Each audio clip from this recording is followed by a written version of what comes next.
Today on The Global African, we'll talk with the comedian W. Kamau Bell about his work and give an update on Detroit, Michigan. That's Today on The Global African. I'm your host, Bill Fletcher. Thanks again for joining us. It is often said that comedians are the most honest members of society. By exposing social problems through the venue of comedy, the best funny men are able to get us to laugh while thinking deeply and hard. W. Kamau Bell fancies himself as a socio-political comedian, examining issues like class, race, and gender as a way of getting at important truths in a humorous way. We spoke to Kamau to get his thoughts on comedy, Bill Cosby, and the role of the black comedian. Let's just take it from the top. What is it that drew you into comedy in the first place?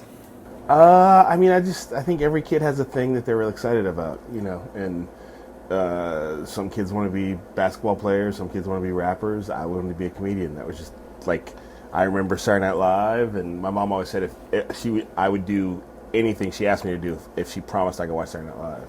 Really? So that was just a thing that I was always, that was my thing. That and superheroes. So once I realized I couldn't actually be Spider-Man, that's not actually a job opening, I shifted into comedy. Something I've always wondered about comedians is about ego. The thing about ego is that you have to be able to withstand criticism.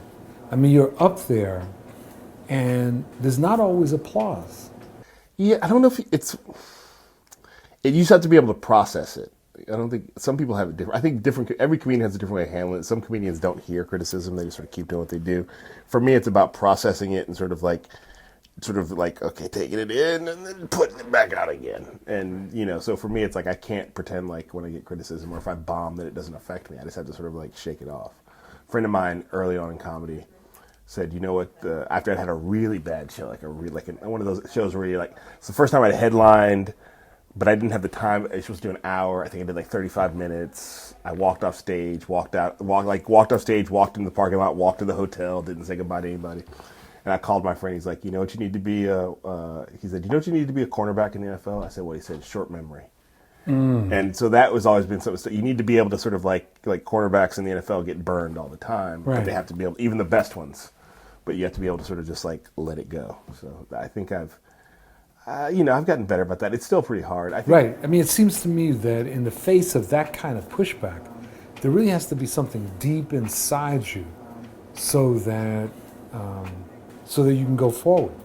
Yeah, I think so. I think the reason why a lot more people aren't comedians is because they're happy doing other things. Yeah. So who inspired you? Who were your heroes or heroines in the field of comedy? That's become a complicated question in the last year.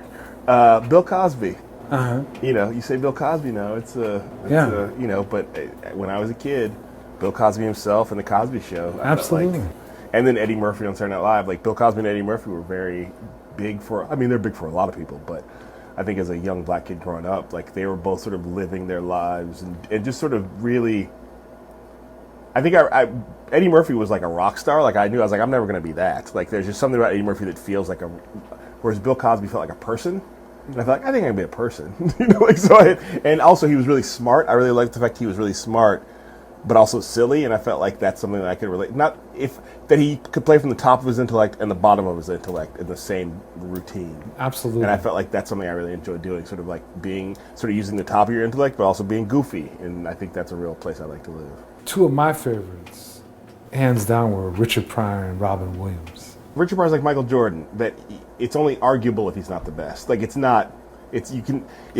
you say Richard Pryor's the best stand-up comedian of all time, you can win the argument that way. Now, some people may go, well, I prefer, right. Like Michael Jordan's the best basketball player. Well, I like Kareem. That's fine. And there's nothing wrong with Kareem, but the people's champion is Richard Pryor, and the people's champion is Michael Jordan. So I think the reason I don't relate to him in the same way I relate to Eddie Murphy is because when I was a kid, Eddie Murphy almost seemed like he was my age. Yeah. You know what I mean? And Richard Pryor and Bill Cosby was talking about being a dad and having kids, and there's I can relate to that. People, when they see mixed-race children, have a reaction to it that they don't have when they see children of the same race, or one race.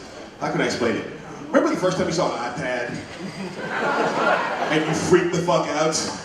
You're like, oh my God, look at that, that's amazing. How do I get one of those? That's so cool. It's from the future is now. I didn't know what it was doing so much. That's how people react to mixed race kids. When I walk down the street with my daughter, people are like, oh my God, look at it, that's amazing. It's from the future. I get one of those. That's so cool. Oh my God. Look at her, look at her, look at her, look at her. You know, I went to see the film Richard Pryor Live on the Sunset Strip with my parents. Okay. And you remember how that film begins. Yes, yes. Right, so you know, it's like I'm sitting there watching this film right next to my mother, and you know, Pryor starts by talking about fucking, right? And it's like I'm sitting there saying, you know, how is she dealing with this, you know? But she did. But the thing that really struck me in that was when he goes through that whole discussion about discovering that there are no niggers. And for me, that was actually a transformative moment. It was just sort of clicked all of a sudden as to what he was saying.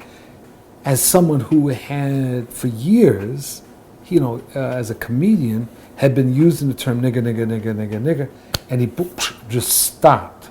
You know, I do. It's funny. I've talked about this a little bit. It seems like there's something about being the funniest black man in America that's a hot spot. Like it doesn't. You don't get to keep it that long, and something pushes you out. Like it just seems like when you are a black guy with loud opinions, whether they're political opinions or cultural opinions, it just seems like that. Like if I think about just Richard Pryor was the funniest black guy in America, and you know his internal demons, but also I think something about being in that spot because you suddenly. When you're the funniest black person in America, you suddenly become a spokesperson for the race in the way that Seinfeld's not a spokesperson for any white person or any Jewish person or any Upper West Side person. He's just Seinfeld. Mm-hmm. Now, Jewish people can have pride in him, but he's not, they have other spokespeople. Mm-hmm. Whereas with black people, we don't get that many spokespeople a lot, so we have to sort of really find them. And so it's like a thing like, I think about LeBron James. Like LeBron James came into the NBA not really having what I would say, not having an outwardly political persona. Mm-hmm. I remember when the day that LeBron James did the decision was the same day that Oscar Grant's killer, Johannes Meserly, was found not guilty. Or found guilty of like a very small charge. Right. And I remember watching the decision on TV, and then I had two TVs, because this is how I rolled, in two different rooms. So I was standing between both rooms, watching the decision and watching the Oscar Grant, the Johannes Meserly decision. And I was like, these things need to, LeBron, you're on TV talking about nothing. You're talking about nothing. You're going to Miami Heat. But do this. Right. And eventually, cut to several years later, Trayvon Martin, LeBron encourages the teams to put the hoods up. He's wearing the Black Lives Matter t-shirt.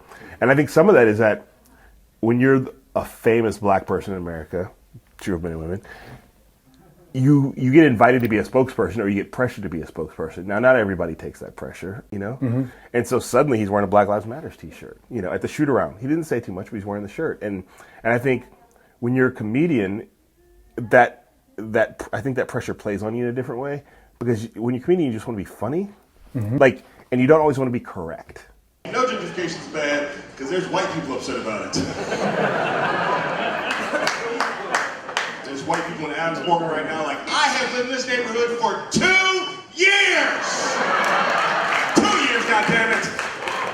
I remember when that art gallery was a coffee shop. This is bullshit! So I'm thinking about your ideas about Cosby, and I'm thinking about demons, and the demons that seem to haunt a lot of comedians, and they surface at weird times and among people that you're not expecting. I mean, issues of depression, for example, among comedians.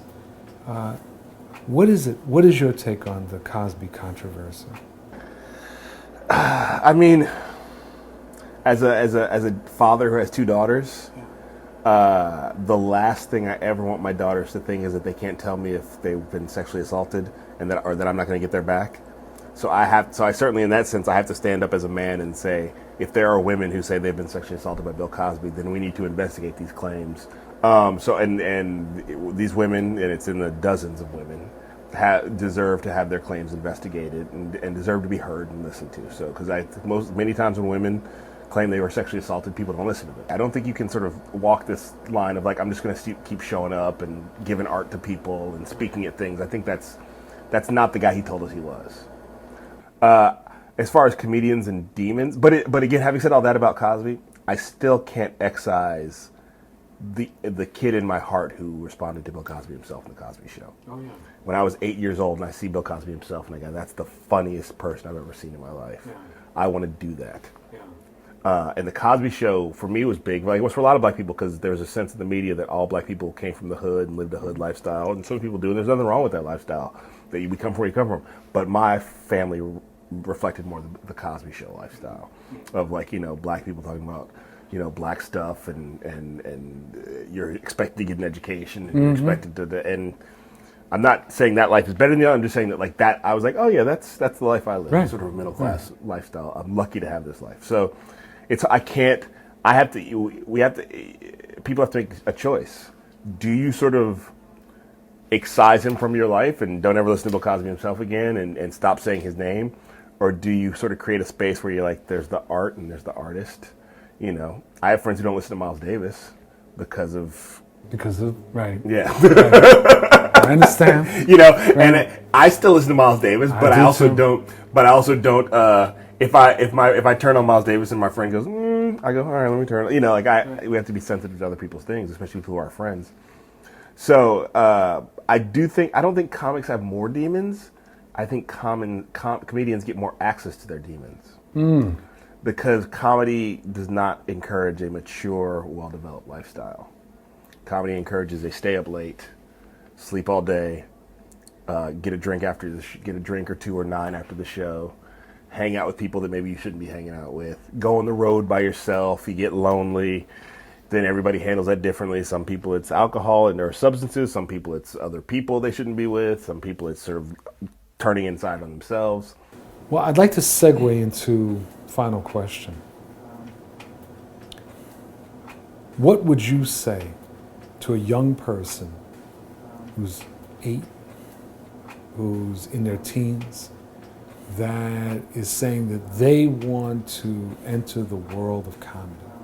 They want to be like Kamau Bell. What would you say? The advice I give to whenever I have comics say, I want to be like you, I would say aim higher. Because I just feel like set your sights even higher than you think you can set your sights because you're probably not going to hit that. You know what I mean? Yeah. Michael Jordan's probably mad he wasn't a better basketball player. So actually we know he is because he gave the Hall of Fame speech. But so first of all, just aim as high as you possibly can, aim higher. And also, there's no shame in not being a stand-up comedian. So if you find that life is not doing for you what you want it to do, you don't have to pursue that life. There's other ways to monetize your funny ability that aren't stand-up comedy. So, and so there's no problem with always checking in with yourself and checking in with your goals and go, is this the thing I want to be? Because and if you do think that I want to be a stand-up comedian and I want to be better than W. Kamau Bell, then I would encourage you to do things I didn't do, like really depend on yourself more and don't depend on the others around you. Like I wish I'd started doing. I'm at this point a very DIY performer. I will book my own shows. I'll rent my own venue. I'll get my own people together. I wish I'd started doing that sooner. I just think don't depend on the industry. Mark Maron, brilliant comedian, said this to me: show business is not your parents. So don't expect show business to care about you or like you. Even if they like you, sometimes they're not always going to like you. So really, and also build a stable base for a life to do this from. W. Kamau Bell, thank you very much for joining us on The Global African, and particularly right before your performance. We really appreciate it. Yeah. Thanks very much. It's too bad it wasn't funnier. So thank you for joining us for this segment of The Global African. I'm your host, Bill Fletcher, and we'll be back in a moment. So don't go anywhere. In August of 2014, thousands of people took to the streets of Detroit to protest water service shutoffs. Now, 1 year later, the city council has voted to increase water rates by 7.5%. That amounts to a $5 increase per month. This is ultimately the result of poor financial management by the city's leaders over the past several years. In the past, the city has cut deals with major Wall Street firms to secure lending, with high interest rates to boot. As a result, creditors have been pressuring the city to pay back its enlarged debt in full. Another major aspect of the city's financial woes is the stadium deals the city has pushed through with the hopes of economic development. In fact, the state of Michigan is one of the top providers of such subsidies, providing $6.6 billion a year. These investments do not end up favoring the city, and taxpayers end up on the hook when these deals go bad. We're joined now by Monica Lewis Patrick and David Bullock. Monica Lewis Patrick is one of the founders of We the People of Detroit, an organization that fights for the rights of Detroiters to have access to water. And David Bullock is a pastor of Greater St. Matthew Baptist Church. He's also the founder of the Change Agent Consortium, a national coalition of faith, labor, civil rights, and active citizens. Welcome very much to the Global African. So one of the things that we've been covering a lot on the Global African is this fight around austerity. And it seems that Detroit is right in the bullseye of a major fight around austerity.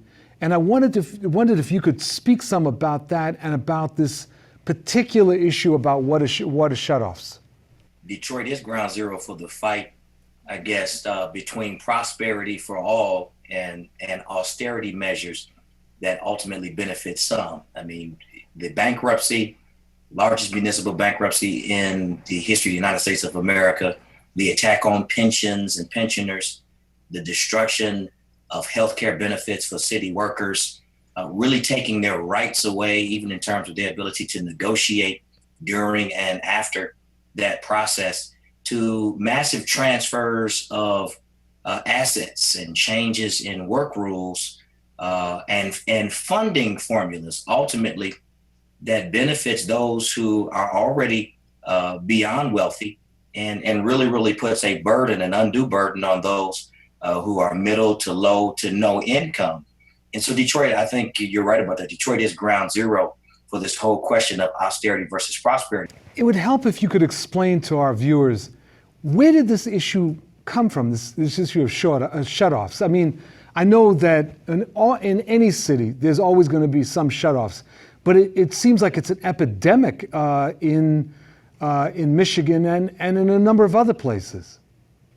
Well, what we know right now is that water is the new gold, that the city of Detroit sits on 21% of the world's freshest water, surface water, that we also are strategically placed in such a position that we are sitting on international water. So we sit right across from Canada.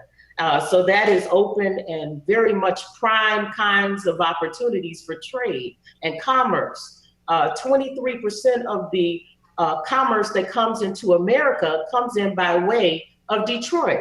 So Detroit, as you continue to hear this national narrative of how Detroit was not fit to lead itself and how it let Detroit go bankrupt, you also had many millionaires and billionaires sitting and waiting in the cut for what they knew was going to be a financial bubble that was going to thrust some of the most Black, brown, poor communities into crisis, and then being able to exploit that crisis for their own personal gain. This is not just about water, but this is about water and land and political power. Detroit is 83% African American. We had the highest home ownership and equity in our homes up until the late 1990s. And so we had a history of paying our bills and being responsible citizens and participating in all of the requirements of equity that government touts as being citizens. Monica, we heard something about a grand bargain that was made mention of that took place in the fall. What exactly was this grand bargain, and was it a bargain? Well, I refer to it as the grand theft, because what happened is that they were able to restructure the debt in such a way that the burden was laid on the backs of the pensioners. And then you had them be able to take very valuable assets of the city of Detroit, like the DIA, the Detroit Institute of Art, and make these agreements with foundations and nonprofits that they would agree to be able to cover the expenses that were connected to those entities in order to be able to garner oversight. And so that's something that they've wanted for a long time, was to be able to have ownership without paying the cost of that ownership and that maintenance. And so they agreed that they would be able to cover that particular expense. You also had them restructure and give away very expensive assets of the city for pennies on the dollar.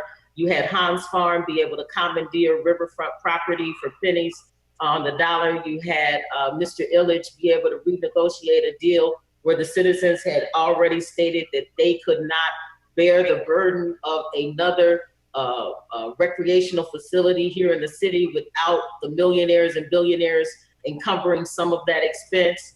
He was able to negotiate a deal with the governor to put a tax on the citizens of Detroit to the tune of $160 million in the middle of a bankruptcy. You have Dan Gilbert, who is being touted as the restructural god of the city of Detroit, when he in actuality has taken $300 million of HUD dollars that were meant to keep Detroiters in their homes to be able to put on roofs and doors and windows and create sustainability in terms of paying any back mortgage expenses. And so now you have that money that was meant for Detroiters being used by them to clear land for their development projects. And you look at all of these pieces together. I would also add to the water issue is that the water is not only about owning and controlling the water, but it's also about being used as a tool of gentrification.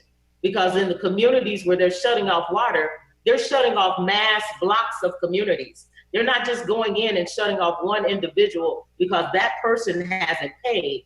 There are some people that don't owe a water debt, and because of where they live, they're also being denied water. So what's the nature of the resistance, the popular resistance to these attacks? What's going on both in Detroit, but I'm also interested in what's going on in the rest of Michigan, because these attacks on Detroit or Flint or a number of other cities, they have ramifications for the rest of the state. Yeah, well, I think the nature of the resistance is the nature of resistance at all times in history, and even in recent times. It pulsates, it ebbs and flows. You have a core group of folks, though, in Flint, in Benton Harbor, in Detroit, Hamtramck, Highland Park, that have been fighting for years. Let me just say that, because sometimes people say, well, folks in Detroit laid down when the emergency manager came in. That's not true. Mm-hmm. We repealed Public Act 4. We won that. Mm-hmm. The governor came in and changed the law, indeed broke the law. But there were thousands of people who have been fighting now for at least 4, 5, 6, 7, 8, 9 years. If you then add to that list folks like Joanne Watson and others, folks that have been fighting for it for decades. So I think the resistance is strong and growing. You've got some very, very savvy, I wouldn't even call them activists, I'd call them generals, like Monica Lewis Patrick and others who are on the forefront of organizing in Detroit and connecting the dots across the state and building coalition across the country, indeed internationally. And I think really what we are waiting for in Detroit is just another seminal moment, just another opportunity for the flames of the fire to erupt. But let me be very clear: the flames are hot, they're burning. Folks are strategically organizing, and we are not done fighting in Detroit. And like we have won in the past, I believe we will ultimately win because we're not going to stop. Monica Lewis Patrick and Reverend David Bullock, thank you both very much for joining us for the Global African. Thank you for having us. Thank you. And thank you very much for joining us for this episode of the Global African. I'm your host, Bill Fletcher, and we'll see you next time. Take care.